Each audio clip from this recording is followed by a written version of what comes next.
I want to focus on facts that all sides of the coronavirus debate can agree on. So, we know that chronic preventable illness has reached catastrophic proportions in the Western world, especially in the United States. We know that life expectancy has stalled and in some recent years has gone down in the United States.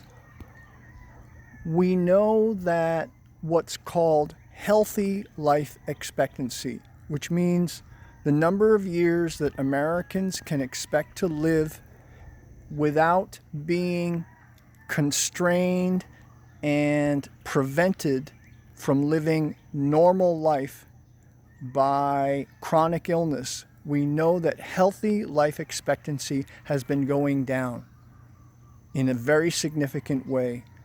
And these are indisputable facts that all sides can agree on. On a subjective note, when I travel outside of the United States for any extended period of time and come back, I instantly notice how unhealthy Americans look right at the airport. Our skin is gray, we're heavier, we don't walk with ease. I'm making a gross generalization, but it's my real impression. You can agree or disagree, but Americans do not look great compared to other nations. And I've been to 9 countries this year, and I've traveled a lot. We don't look good. We look like we have chronic illness. We don't have vitality.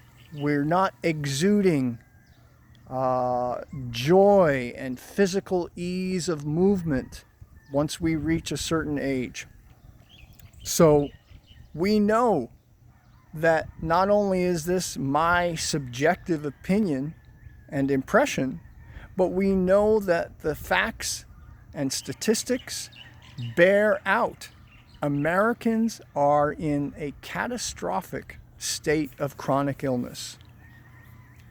We also know throughout the world that people with chronic illness, pre-existing conditions, have a radically bigger chance of having a major issue or death or both with being infected with coronavirus. We know that healthy people are at very low risk of death.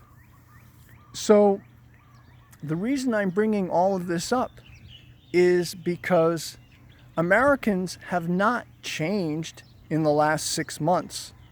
They're eating industrial food.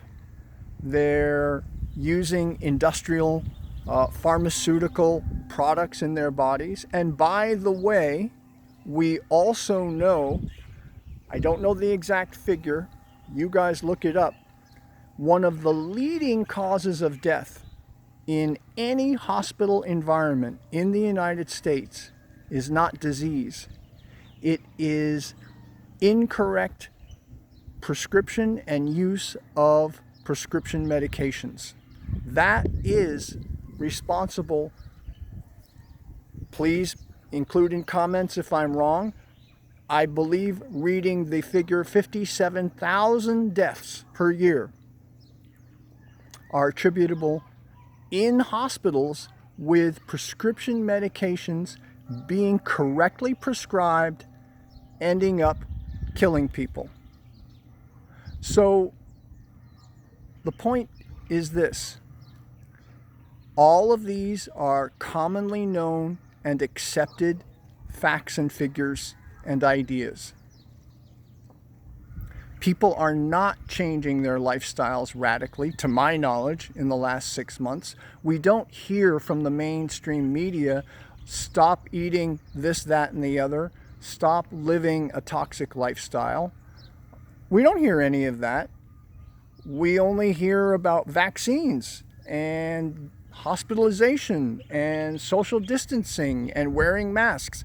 There's almost zero in the mainstream media about how to develop immunity and strengthen our general vitality and health.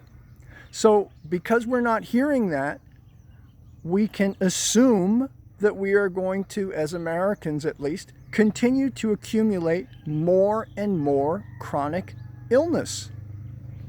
If that's the case, then every flu that comes down the pike, whether it's coronavirus or as we know it, or some new mutation, and I've heard there are 30 known mutants of the virus out there or that have been discovered already, every single one is going to have a disproportionate impact on all of us with chronic illness and pre-existing medical conditions.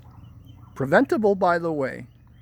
So line up, be ready, because this is the future. The future is the system is looking at the virus as the problem. I'm not going to disagree.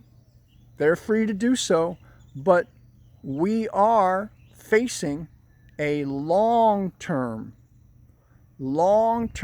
disintegration of our ability to congregate in public and live the normal lives that human beings have lived for tens of thousands of years. My interest and my strategy is to get closer and closer to nature. Nature has all the answers as far as I'm concerned. And if we're not looking, we're not going to find those answers. And if we are looking, we are going to find those answers. But